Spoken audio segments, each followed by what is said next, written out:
சற்று முன் கிடைக்கப்பெற்ற மிக முக்கியமான செய்தி ஒன்று வெளியாகியுள்ளது. திராவிட முன்னேற்றக் கழகத்தின் ஆட்சி மிக மோசமாகவும், அமலாக்கத்துறை அதிகாரிகள் கடந்த 3 நாட்களாக முதல்வர் ஸ்டாலின் அவர்களது தலைமையில் செயல்படக்கூடிய அமைச்சரவை தலைமைச் செயலகத்தில் உட்பட டாஸ்மாக் தலைமை அலுவலகத்திலும் கடந்த 3 நாட்கள் சோதனையின் முடிவில் சுமார் 50,000 கோடி மெகா ஊழலை செய்த மு.க.ஸ்டாலின் அவர்களது ஆட்சி கடந்த 4 ஆண்டுகளில் அதிமுகவினர்கள் செயல்படுத்திய திட்டம்தான் கடைசி நேரத்தில் திறக்க முடியாமல் ஆட்சி மாற்றப்பட்டதன் விளைவாக திமுக ஆட்சிக்கு வந்து உடனடியாக அதை திறந்திருக்கலாம். ஆனால் அப்படி திறந்தால் அது அதிமுகவின் செயல் திட்டம் என்று மக்கள் கருதுவார்கள் என்பதற்காக கடந்த 3 ஆண்டுகளாக திமுகவினர்கள் செயல்படுத்தப்பட்டதாக மக்களை ஏமாற்றி தற்பொழுது செயல் திட்டங்கள் முடித்திருக்கிறது. ஆனால் இதுவரை திமுகவின் அரசால் எந்த ஒரு புதிய மருத்துவக் கல்லூரியும் நிறுவப்படவில்லை. தமிழக மக்களுக்கு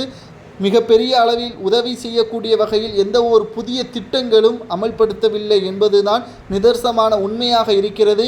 மின்சாரத்துறையிலும் மதுபான துறையிலும் மட்டும்தான் மெகா ஊழலை திமுகவினர்கள் செய்திருப்பதை நம்மால் கண்முன்னே பார்க்க முடிகிறது. ஏற்கனவே செந்தில் பாலாஜி அவர்கள் சட்டத்திற்கு விரோதமான பண பரிவர்த்தனை வழக்கில் கைது செய்யப்பட்டு 15 மாதங்கள் சிறையில் அடைக்கப்பட்டார். தற்பொழுது ஜாமீனிலும் வந்துள்ளார். ஆனால் தற்பொழுது செந்தில் பாலாஜி அவர்களை தொடர்ந்து பல்வேறு அமைச்சர்கள் மீது வழக்குகள் நிலுவையில் இருக்கக்கூடிய நிலையில் செந்தில் பாலாஜி அவர்கள் எப்படியும் வசமாக சிக்குவார் என்று எதிர்பார்க்கப்பட்ட நிலையில்தான் கடந்த 3 நாட்களுக்கு முன்பாக இருந்து தமிழக டாஸ்மாக் தலைமை அலுவலகத்தில் அமலாக்கத்துறை அதிகாரிகள் சோதனைகள் நடத்தி கட்டுக்கட்டாக கருப்பு பணங்களையும் கொள்முதல் செய்யப்பட்ட டாஸ்மாக் மதுபான பாட்டில்களில் ஹலால் வரி உட்பட ஒட்டுமொத்த 50,000த்திற்கு மேற்பட்ட மத்திய அரசிற்கு செலுத்தக்கூடிய வரியை மோசடி செய்த காரணத்தினால் முதல்வர் ஸ்டாலின் உட்பட அனைவருக்கும் சம்மன் அனுப்பப்பட்டிருக்கிறது.